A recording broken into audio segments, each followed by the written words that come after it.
Déjà, j'ai pas le physique ni la voix pour, c'est-à-dire que la plupart des gens pensent que j'ai 14 ans et que je passe le brevet, ce qui n'est pas le cas. Voilà, donc ça a été, c'est un peu compliqué d'être crédible dans la vie d'adulte. Et comme tout adulte responsable, j'ai dû prendre mon envol de chez mes parents.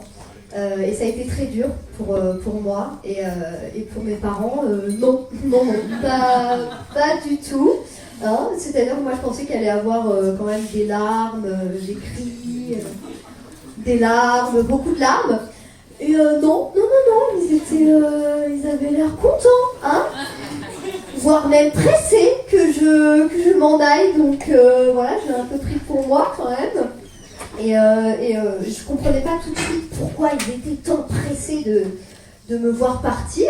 Puis quand je suis revenue dans ma maison d'enfance pour voir ma chambre, j'ai compris pourquoi ils étaient pressés que je parte. Car mon père a eu l'idée de changer ma chambre en studio de musique. Voilà. Donc moi, je pensais qu'ils allaient transformer cette chambre en musée dédié à ma personne. Parce que j'ai quand même passé 23 ans de ma vie à les divertir, hein, gratuitement. Mais non, il n'y a pas de reconnaissance, donc voilà, je vais me faire foutre. Donc, et quand je vous dis qu'il l'a transformé en studio de musique, c'est pas il a mis 2 guitares. Non, vraiment, il y a 4 guitares, une enceinte, un ampli, un micro. Le mec se fait des concerts comme s'il était en Stade de France, vraiment. Il a ouvert une chaîne YouTube où il fait des covers et il chante dans ma chambre, voilà. Donc voilà, c'est pas... Je le prends un peu mal, mais bon, on fait avec. Surtout ce qui est, je pense, le plus vexant dans cette histoire, c'est que du coup, quand je rentre chez mes parents, je dors dans la chambre à ma sœur. Chambre qui n'a pas été modifiée, voilà, qui n'a pas du tout bougé.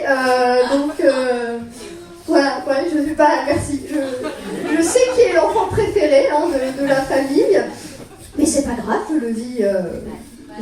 Non, disons que ma psychologue se fait des couilles en or, parce que j'ai des choses à lui raconter, vraiment. Donc non, mais c'est pas grave, il faut en avoir un préféré, c'est normal, c'est pas grave, mais bon. J'espère que je vais les rendre fiers un jour, Allez, au liqueur, comme on dit, hein. Vraiment, 2023, ça commence bien. Non, et du coup, voilà, c'est vrai que donc j'ai pris ce fameux envol, quoi, je suis une adulte. Et c'est compliqué d'être une adulte, surtout que moi, du coup, j'ai 23 ans, je vais avoir 24 bientôt. Et waouh, ça se voit pas. Non, j'ai entendu un waouh, en mode waouh.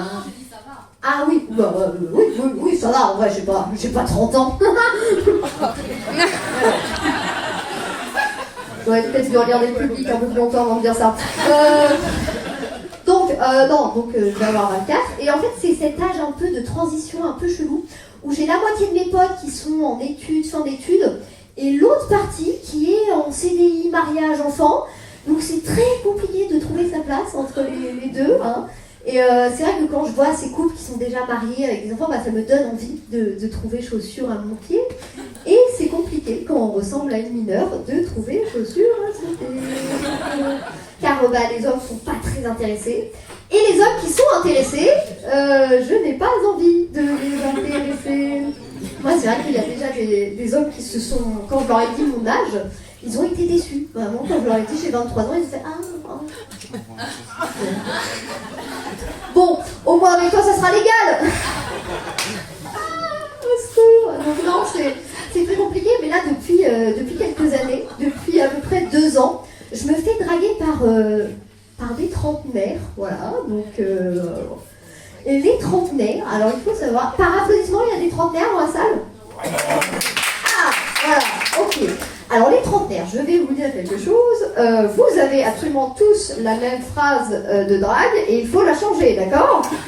Ça ne marche pas du tout. Donc les trentenaires, quand ils commencent un peu à te parler, il y a toujours un moment où ils vont te regarder très intensément dans les yeux et ils vont te dire « Waouh, mais t'es tellement mature pour ton âge !» Alors que c'est eux qui ne le sont pas pour le leur.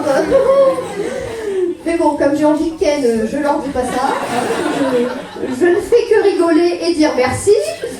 Comme ça, j'arrive à séduire, voilà. Mais du coup, voilà, j'essaye. Hein, peut-être je réussirai à ramener un beau fils à ma mère, et ça la rendra peut-être fière. Hein. On croise les doigts.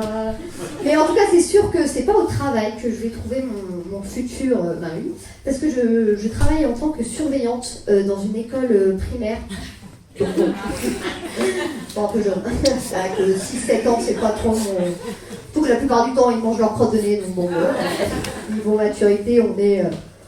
Bon, c'est du 25 ans, quoi, niveau maturité, c'est un peu la même, mais bon, voilà. Et du coup, j'aime beaucoup ce travail parce que ça me permet de travailler avec les enfants, et les enfants sont extraordinaires. Ils sont tellement énergiques, tellement, oh là là, extraordinaires. Bon, ils sont un peu chiants, mais des amours, oh, ils sont mignons. Et il y a une phrase que j'aimerais revenir dessus, c'est souvent on dit que la vérité sort de la bouche des enfants. Sachez que c'est un mensonge. Hein. Les enfants sont des gros mythos. Hein. C'est vraiment les enfants de 5 à 7 ans, c'est les plus gros mythos de la Terre. Moi, c'est-à-dire qu'il y a des enfants, devant moi, ils ont déjà tapé des camarades, et je leur ai dit « Pourquoi tu tapes ta camarade ?» Et ils me regardent dans les yeux, ils me disent « Mais j'ai rien fait, c'est pas moi. Et j'étais pas là, c'est pas moi, je te jure. » Et là, mais je te vois, en fait, avec mes yeux. Moi, je me suis déjà reçu de l'eau dans la figure. Et il m'a déjà dit, mais c'est pas moi, Et je suis en mode, mais tu as le verre, Et il est en mode, ah, alors d'accord, c'est peut-être moi, mais j'ai pas fait exprès. Ça, c'est vraiment leur phrase préférée. Et du coup, je me vois, maintenant que je suis surveillante et que du coup, je suis entourée d'enfants, je me vois sortir ces phrases que ma mère me sortait tellement de fois. Quand on me dit, par exemple, qu'un petit me dit, oui, mais c'est lui, il m'a dit de le faire. Je le regarde, je fais, et si je te dis de sauter d'un pont, tu vas sauter du pont? Non. Voilà, et je revois ma mère qui dit ça, ou même mais j'ai pas fait exprès. Mais heureusement, tu n'as pas fait exprès. Imagine si tu avais fait exprès. Donc je me revois vraiment avec ma mère, et c'est...